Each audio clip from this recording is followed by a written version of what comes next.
प्रेम, भक्ति, आराधना, प्रवचन के अद्भुत संगम से जुड़ने के लिए सब्सक्राइब करें गुरु प्रेम मिशन की यूट्यूब चैनल को और ताज़ा अपडेट के लिए बेल आइकन पर क्लिक करना ना भूलें। आप लोग इतने साल से पोष दशमी की आराधना कर रहे हो, लेकिन आपने कभी सोचा कि पोष दशमी की आराधना कैसे शुरू हुई? हम कभी भीतर जाते ही नहीं, कभी झांकते ही नहीं, कभी चेक करते ही नहीं। क्या आज के समय में हजारों लोग जो आराधना कर रहे हैं, कोई अट्ठम से, कोई एकासन से, कोई क्या आराधना साधना में लगा हुआ है, लेकिन वह पोष दशमी की आराधना शुरू कैसे हुई? कहते हैं कि हजारों साल से परंपरा चली आ रही है। भरत क्षेत्र का सुरेंद्रपुर नाम का नगर था और वह नगर में सुरदत्त नाम का सेठ था। ये पोष दशमी की आराधना कैसे शुरू हुई? हम आराधना तो हर साल कर लेते हैं, पार्श्वनाथ प्रभु का च्यवन कल्याणक मना लेते हैं, जन्म कल्याणक मना लेते हैं, दीक्षा कल्याणक मना लेते हैं, लेकिन ये आराधना कैसे शुरू हुई? कौन से गुरु भगवत ने ऐसा क्या किया होगा कि इतने सारे लोग आज ये आराधना करते हैं? कहा कि वो सुरदत्त नाम का सेठ, उसकी सीलवती नाम की धर्मपत्नी थी। बड़ा गजब का उनका व्यापार चलता था।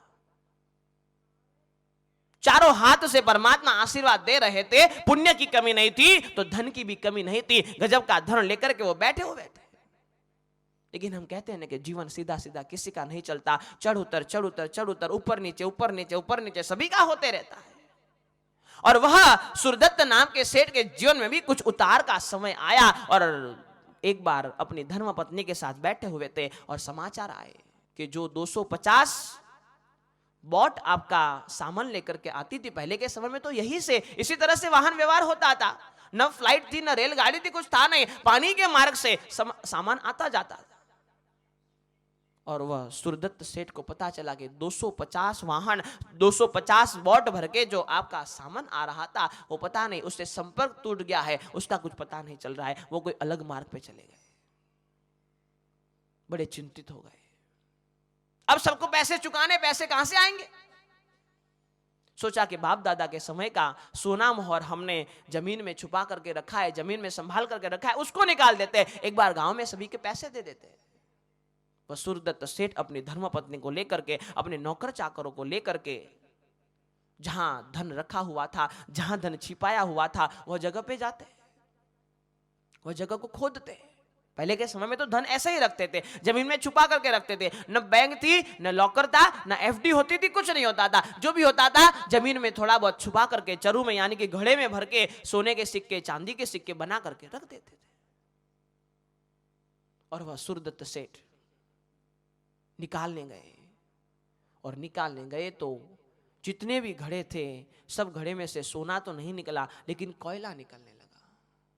उनको पता चल गया कि अब विपरीत समय चल रहा है। इस ओर से वाहन के समाचार आए, इस ओर से सोने के समाचार आए कि सोना भी जितना निकल रहा है, अपनी आंखों से देख करके आए कि जितना सोना निकल रहा है सब कोयला निकल रहा है, सोना निकल ही नहीं रहा है। उन्होंने कहा कि वापस रख दो, हमें नहीं निकालना। इस ओर से तीसरे समाचार आए कि आपके जो व्यापार के लिए बैलगाड़ी में आपने किराना भर के भेजा हुआ था, 500 बैलगाड़ियों में आपने जो किराना भर के भेजा हुआ था, वो चोरों ने लूट लिया। चारों ओर से आफत और कोई समाचार ही नहीं आ रहे थे। और ऐसे समय में वो सेठ बड़े हताश, निराश, उदास, परेशान हो गए। अब करे तो करे क्या? नगर के सेठ थे, अब गांव में मुंह किसको दिखाना, इज्जत किसको बतानी? और ऐसे में समाचार मिले कि गांव में आचार्य भगवान देवेंद्र सुरेश्वर जी महाराज साहब पधारे।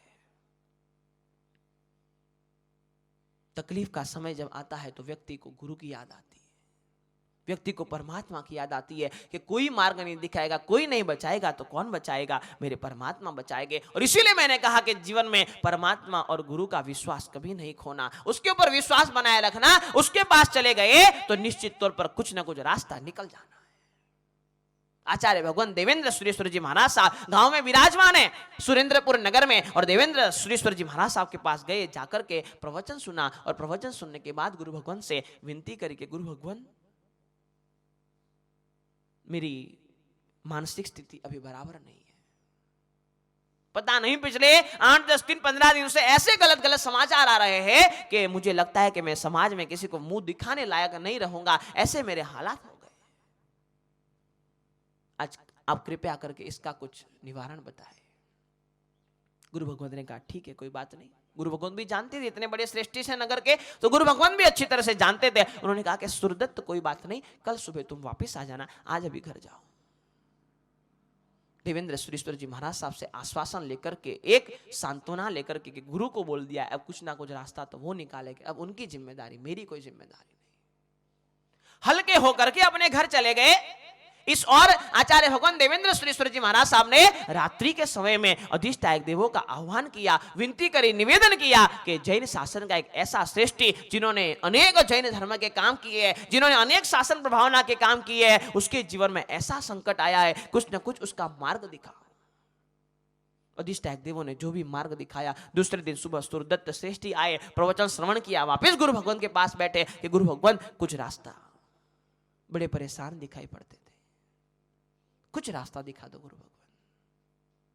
गुरु भगवान ने कहा कि मैंने रात को अधिष्ठायक देवों का आह्वान किया था और अधिष्ठायक देवों ने यह बताया है कि थोड़े समय में पार्श्वनाथ परमात्मा के कल्याण की आराधना होने वाली है। पार्श्वनाथ परमात्मा का जन्म कल्याणक और दीक्षा कल्याणक दोनों दिन पास पास में है, दोनों दिन संलग्न है, जोड़िया पर्व जिसको कहा जाता है। जन्म कल्याणक और दीक्षा कल्याणक, और अधिष्ठायक देव ने कहा है कि पहले दिन चवन कल्याणक, इस तरह से 3 कल्याणक को मिला करके, चवन कल्याणक स्थापना रूप से और 2 कल्याणक मूल रूप से, ये 3 कल्याणक को मिला करके यदि आप पोष दशमी की आराधना करो 3 दिन की, तो निश्चित तौर पर कुछ ना कुछ सुधार हो सकता है। और ये आराधना मात्र एक बार करनी, ऐसा नहीं, 10 साल 10 महीने तक लगातार ये आपको आराधना करनी है। मरता क्या ना करता, बड़ा परेशान था। गुरु भगवंत आप जो निवारण बताओ, मैं करने के तब मेरे से होता नहीं, लेकिन फिर भी करूंगा क्योंकि मुझे मेरी इज्जत बचानी है। गुरु भगवंत ने विधि बताई कि पोष दशमी के दिन से वो विधि शुरू करनी है आपको। तेला 3 दिन का उपवास, और हर महीने की वद दशमी जब भी आवे, क्योंकि वो पार्श्वनाथ परमात्मा के जन्म कल्याण का दिन है, वद दशमी जब भी आवे तब आपको एकादशा करना है। और शायद ऐसा हो जाए कि इस साल तेला नहीं हो सकता है, तो आप 3 एकासन भी कर सकते हो। परंपरा यह बनाई कि पहला एकासन शक्कर के पानी से, दूसरा एकासन खीर से, और तीसरा एकासन मर्यादित द्रव्यों के साथ में। सभी चीज दे सकते हैं लेकिन मर्यादित, बहुत ज्यादा चीजें नहीं। और देवेंद्र सुरेश्वर जी महाराज साहब ने पूरी विधि बताई कि इस तरह से पोष दशमी की आराधना होती है। और यह आराधना यदि आपके जीवन में काम कर जाए, यह आराधना यदि आपके जीवन में कमाल कर जाए, यह आराधना यदि आपके जीवन के दुखों को दूर कर जाए, तो हजारों लोगों को यह आराधना में जोड़ना ये आपकी जिम्मेदारी है। सूरदत्त श्रेष्ठी ने यह आराधना गुरु भगवंत के स्वमुख से पहली बार ली, और सूरदत्त श्रेष्ठी ने पोष दशमी की पहली आराधना उन्होंने करी। अठम किया, तेला किया, और धर्म का प्रभाव तो हम जानते ही हैं।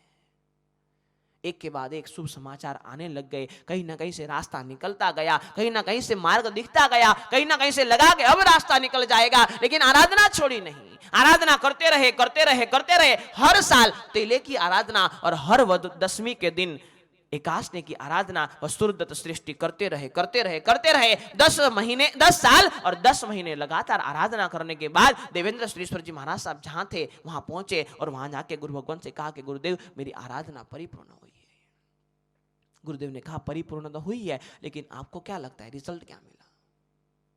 कहा कि गुरुदेव मेरा जितना नुकसान हुआ था, जितनी तकलीफ मेरे जीवन में आई थी, उससे सवाया मुझे मिल गया है। ऐसे ये पार्श्वनाथ परमात्मा की आराधना है। तो गुरुदेव ने कहा कि अब आप अपने स्वमुख से सकल संघ को बताओगे, और सकल संघ साथ में मिलकर के आराधना करेगा। और तब से हमारे जिन शासन में ये आराधना शुरू हुई, हजारों सालों से ये परंपरा चल रही है कि पोष दशमी की आराधना करनी, 10 साल 10 महीने तक लगातार आराधना करनी, हर वद दशमी के दिन हमें एकासन करना। ये लगातार आराधना लोग करते जा रहे, हजारों श्रावक श्राविकाएं, हजारों साधु साध्वी जी भगवान ये आराधना करते हैं। लेकिन ये आराधना शुरू कहां से हुई? तो कि सबसे पहली देवेंद्र सुरेश्वर जी महाराज साहब को अधिष्ठायक देवों ने बताई, और सबसे पहली आराधना सूरदत्त श्रेष्ठी ने करी। और उसके बाद में सकल जैन समाज, सकल जैन शासन ये आराधना में लगा हुआ है, जुड़ा हुआ है। और वह सूरदत्त श्रेष्ठी परंपरा से संयम ग्रहण करके, अनशन करके आगे जाके सदगति में बता रहे।